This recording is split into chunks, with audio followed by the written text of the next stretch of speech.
Zabıta ekibi arkadaşlar tarafından fırında mühürleme işlemi gerçekleştiriliyor.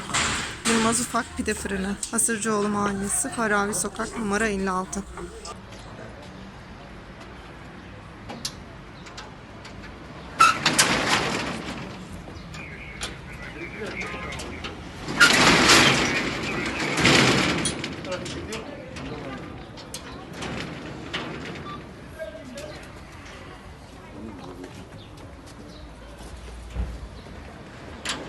Yumurta sana veriyor. Benim zaten insana kazma yürüyen diyor. Burada ağaç var. Bunu bırak olduğu zaman.